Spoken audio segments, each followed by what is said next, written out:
In a world in which we're hearing a lot about embryonic stem cell research, what about the reality of adult stem cell research? Stay tuned. We're going to get an insight into a powerful way of bringing God's healing into our world.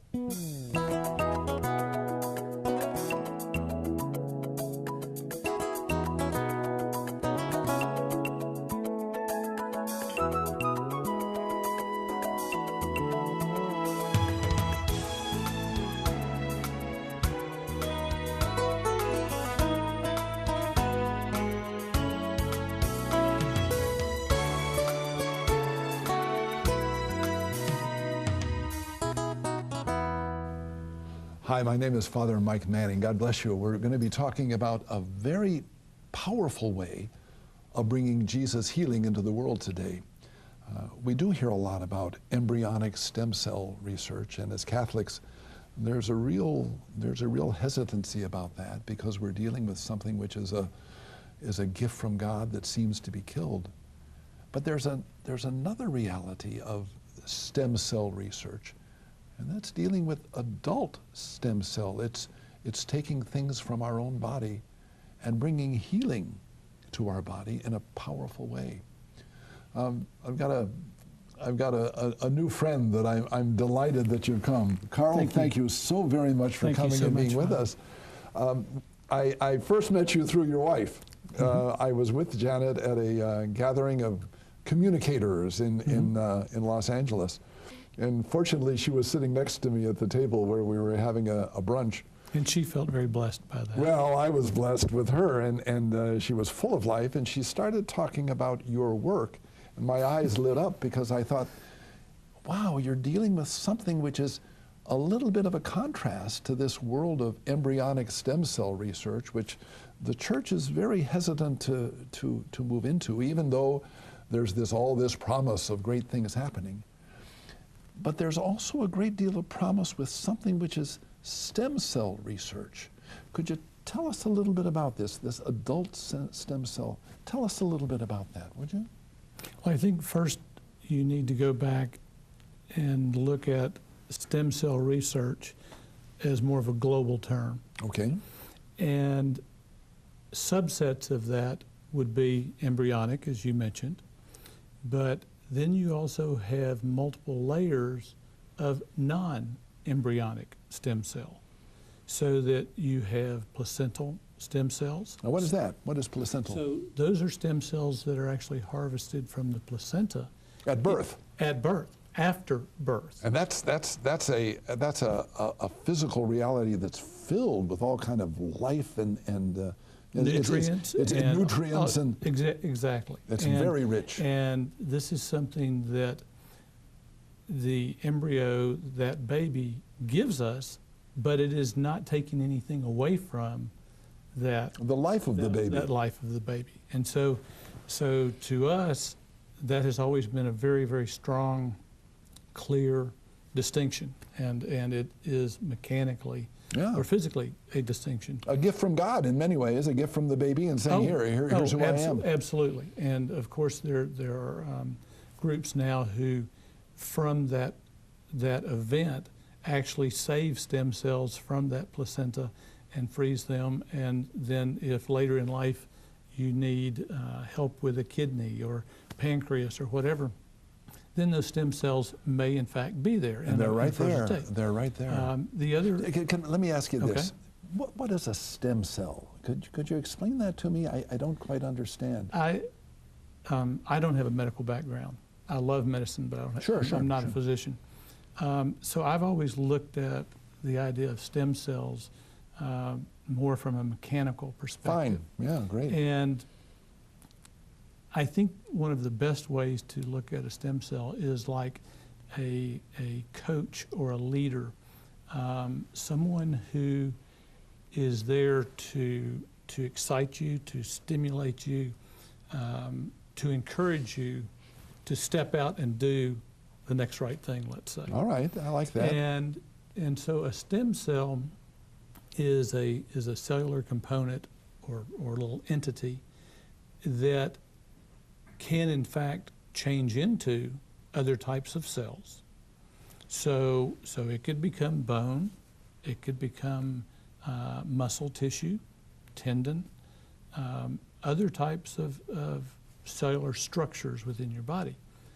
But what we've also experienced is that that cell works very much like a coach or a director, and that when you have damage within your body, within cells, that stem cell, along with some other cellular components that we also harvest, and that's moving down the line from your question. Okay, yes.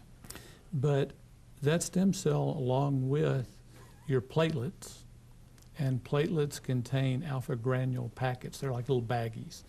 And when a platelet becomes excited, it pushes those baggies out, and they include growth factors. Growth factors are stimulants, if you will, for different types of tissue. So if I've I've got a damaged kidney, and maybe there's a deficiency, or maybe I'm an alcoholic, and I've lost cells. Mm-hmm. Is there a possibility of somehow placing? Is that the idea? You place a stem cell in the midst of this, and it becomes a coach that encourages the growth that might not otherwise happen? There are becoming more and more of us who believe that. Yes. Right. Our focus traditionally has been in much more mundane areas of wound care, diabetic ulcers. Sure. It's our bodies taking parts of our bodies and allowing that to be part of the healing and part of the regeneration that goes on. Is that what you're saying? Just the way the Lord intended. Woo-wee. Yes. Isn't that interesting? Yes. This is not something that we've synthesized in a laboratory, Gotcha. or that we are making or taking from a tree or something else and synthesizing. Sure. And so what we found is that yes, you can take stem cells from different sources, but if you move up the ladder, if you will, to a more simple means of obtaining those cells, what we found is you can actually harvest or collect those by simply taking a blood draw. So out of that blood. So out of that blood, through a process of centrifugation, so you spin What do you mean? you spin or separate, and that force causes those different types of cells in your red whole blood to separate into different components. And what we found is that, in fact, you can segregate the red cells, you can segregate the plasma, but in between those two layers is an interface that includes stem cells, platelets, white cells, and other cellular components that are there for repair, healing. Fascinating. That's a lot of hope, isn't it? It's a tremendous amount of hope. Now, and then it's one that you carry with you. It's not just it's here. It's not just it's mental hope and and faith, but it's one that you literally carry with you. And that really is, I find that very exciting, because that's the hope of people that might have dead-end streets in their lives with regard to something that pills and maybe even an operation are not going to cause or bring about. But the gift that God has given us of life and growth can actually come from our own bodies and bring about a change to what might have seemed irreparable. If you think about it from the prospect, and let's digress to, most of what we do is injection. Knees, hips, shoulders. Okay, so those types of things. Let's go to your knee. You got a bad knee. But let's digress just a minute. Okay, all right, okay. And look at this from the prospect of healing a wound. If you have a diabetic ulcer and you can put this material into that ulcer and entice your body with your own material to close that, and not from a mechanical perspective of stitches or something like that. Yeah, right. But regrowth of your own cellular material from the bottom of the wound up. Wow.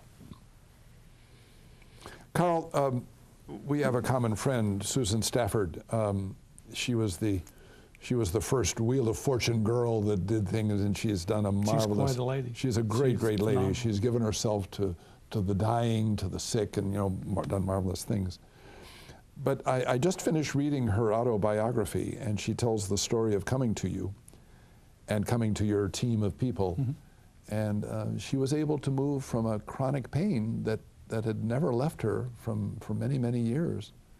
And through this stem cell injection or whatnot, she was able to be free from pain. Is that true? It is true, and fortunately, Susan has given us the privilege of talking about this. Of course, Yes. Because it's not something in general that you can talk about a patient, but Susan has not only given us the privilege of talking about her experience, but she has been a spokesman or become a spokesman. And yes, we injected her knees, we injected her hips, a shoulder. She had some pain in her sternum that had been there since she was 9 years old. And I can't tell you to what degree it was the team or the material we injected or her faith working through us and God. Sure. But yes, we did inject those components, the stem cells, but also more importantly sometimes the platelets, because they have the growth factors. And I think one of the comments I wanted to get in was that these all work as a team. The stem cell and platelets. And the platelets and the respective growth factors. Gotcha. And the other nutrients and components that are in that blood. Wow. So as we say, the blood of life, sometimes it's much more literal than I think many of us think. Carl, we're going to take a break. We're going to. I got a message that I want to give aside from what we're talking about. But I'd like to come back and I'd like to hear some more stories of how this has changed people's lives, and what are the mechanics that are involved with getting things out and then getting the blood out or getting the stem cell there, and then how do you inject that in, and then how long does it take and whatnot. But stay tuned. We're going to be right back.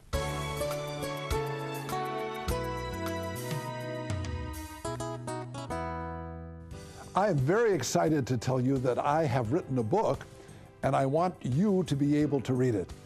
It's a book that's called 15 Faces of God. It's a quest to know God through the parables of Jesus.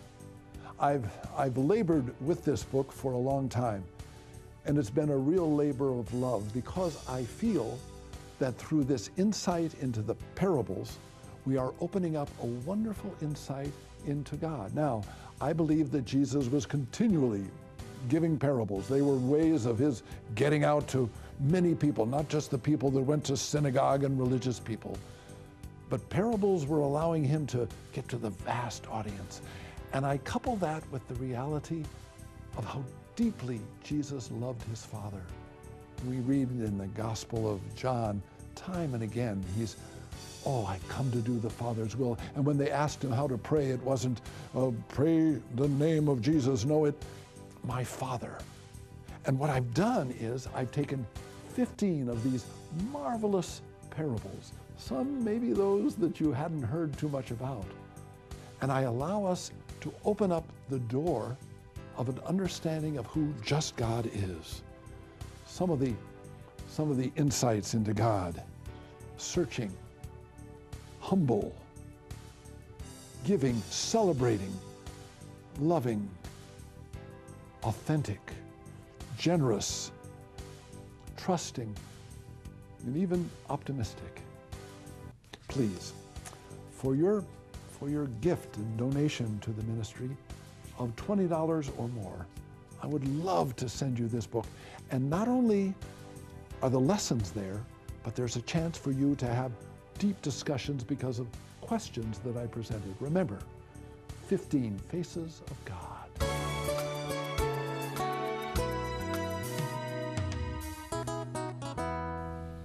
Carl, I think one of the questions too is this beautiful healing ministry that you have, which is really true, is very much in line with the healing ministry of Jesus. When you look through the gospel, he was undaunting in his continual reaching out to people who had run into dead-end streets, whether it was leprosy or blindness or not being able to walk, or even some of the emotional problems that we all experience.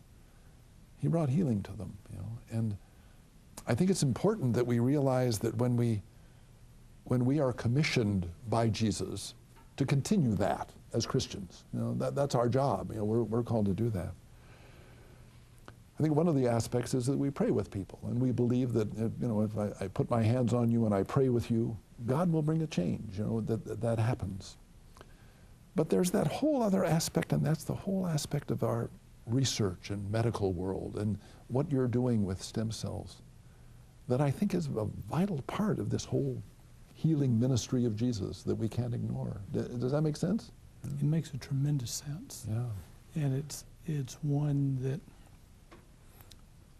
I think one of the ways that I think I have to be very careful, because you can sort of get wrapped up in all of this, that it's something that I've done, or Dr. Holland or Dr. Harshfield or now some of the other physicians that have come on board with this and seen the light, so to speak.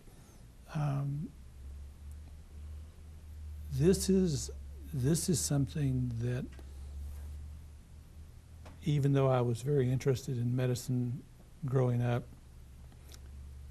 I didn't have the discernment or the perseverance necessarily to stay that course. But I had the opportunity to work with people who needed medical supplies and those types of things in Moscow in the early 90s. I met a woman who challenged my faith and the whole concept of generosity. So many times I think that many of us, and myself in particular, get so wrapped up in what we do, and that this is about me, or this is my talent, and so the blessing, I think, for me is in fact that I don't have a medical degree, that I don't have that licensure, and so every day it's humbling when I meet someone or we want to do a procedure with someone, and it's all I can do not to help, not to touch, not and to me it's, as you said, it's our ability to share God, to share Jesus Christ with someone, and it's that power that comes from Him. And so over these years, with Janet, I've had your wife, my wife, and with some fellows who were wonderful partners early on with this. Jim and Charles were wonderful in how I looked at this. The fact that, in fact, we had a crucifix above our door when you came into our office.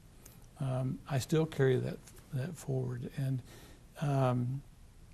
it's this whole idea that if we're quiet and we can humble ourselves to be the conduit for what God has given us, the possibilities are unlimited. And that's what I've seen through learning to be quiet, in a sense, being that conduit for many people who have given up hope. Years ago, we did a television interview with a lady who had terrible diabetes and wounds and things, and she made the comment that maybe for her this was the last opportunity or the last straw. And we've seen that with many people who have come in and they could not walk, or they could walk with a cane. They had terrific pain in their hip or their knees. And God's given us the ability to help those people help themselves. It's not. With their own healing bodies. Exactly. When I say help themselves, they're bringing those components to the table. They're carrying them with them. All we're doing is using the talent, the mechanisms, the expertise that he's giving to other people to know how to draw blood, how to process these components out of blood. Again, that's not something that I dreamed up. Other people have come up with these ideas for the mechanisms of putting a needle in your arm and collecting blood and putting that into a tube that would centrifuge and separate those parts. So that literally in 2 hours, we can take your own blood, we can process those components which you need, the platelets, the stem cells, those other components, and we can re-inject those into your knee where you've had arthritis, where you've had a torn meniscus, a torn ACL, and we put those materials in, and your materials, as God intended, are there to bathe, to support, to nurture, to stimulate. And regenerate. And repair that wound, that internal wound. Wow. That's really powerful. Well, and there's a deep spiritual dimension to this whole thing. As you're saying, I'm just highlighting what you're saying. It's Christ coming into your life, with the into healing your heart, power. Yes. with the very components His Father gave us. I want to get this into, and I want to make sure that we've got to kind of make a step that inviting people to come to our webpage, and what we're going to do is we're going to make completely available all the steps that if anybody is really interested in pursuing this further, we'll open the doors to them to find this out. You've mentioned a team of doctors. Tell me a little bit about this. That you mentioned 3 or 4 names of doctors that are. Is that part of this team that is working on research and on that? It's sort of, years ago when we started, 11 years ago when we started with this, we were trying to sell the science of what this is all about. And then there was a physician at MD Anderson, Dr. Corbling, who actually... What's that, MD Anderson? MD Anderson in Houston. And okay. He published a paper on the idea of peripheral adult stem cells. And that tied in with what we were already doing, but experiential, not research-wise. And then a physician in Little Rock, Dr. Jay Holland, was absolutely wonderful in embracing this very early on. And he's a general practice physician, but one who understood the concept of what we were talking about, understood the different applications, and we've worked together now for about 11 years. Wow. And then, interestingly, a high school friend who we had not seen each other a lot, but who is an interventional radiologist, Dr. David Harshfield, became involved with us about 5 or 6 years ago, and he had the tools of the MRI. So he could actually look at, assess those soft tissue injuries. We could do the procedure. And you know where then to inject the most effectively the stem cells. And then he was good enough to also say, let's follow these up. Let's go back 6 months, a year later, and do another MRI. Yes. And see if there's any difference. And so now he also then works in this and has been a huge motivator and support. Well, Carl, God bless you. We're gonna go take a break right now. We're gonna come back, and then we're gonna pray with some people. We're gonna invoke that power of prayer and open up the doors. So would you please stay tuned, and I'm gonna be right back with you and Carl, and we're gonna do some praying for you. And maybe the big prayer is for you to take the courage to take a step to investigate this. Please stay tuned.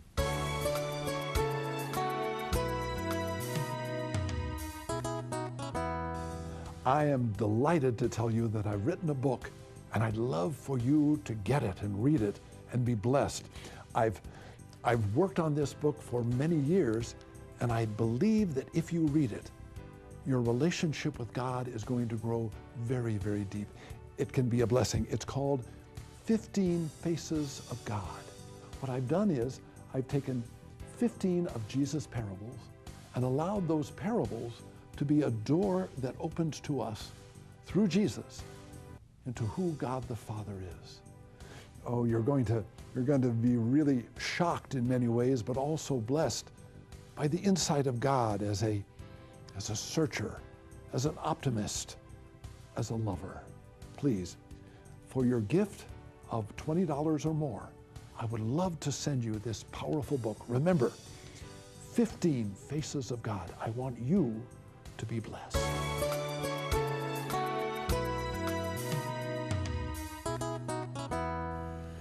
Carl, one of the joys of this ministry is being able to tell your story and to open up the doors of some of the hope that you can give to people with what you're talking about. But also it's the joy of me being able to see that we're getting things not only from this country but from around the world. I was just handed an email from Saudi Arabia. You know, a gentleman is watching the program in Saudi Arabia and praying that he might be able to find a good Christian wife. You know, Letitia from Nevada, you know, there's a cancerous tumor. You know, Washington, looking for a loving wife. Butch is looking for a loving wife. Brenda from Illinois, praying for her relationship with Paul and how that can help. And here's Arkansas. Janie is asking the struggle with being disabled and divorced and struggling with her daughter. Let me pray, and let me pray out loud, and pray with me if you would. Lord, all of these people are looking for help, and as Carl has shared with us, there are many people that are finding dead-end streets with regard to sicknesses and disabilities in their bodies. Open the door to us of this possibility of stem cells being a source of your healing. But also, Lord, the great power of your love, and we ask you to enter into bodies, into spirits, into souls, with the change that only you can give. Bless all these that have written in and that have emailed us and have called on the telephone. Bring about changes in their life. Bring about your blessing in your soul. And I pray a special blessing also on Carl and all the doctors that are working with him. May you continue to shine with the light of Christ's hope. And may Jesus' love for you always make you smile. Good, Carl. Thank you. Good job. Shoot, baby. You know what you're doing.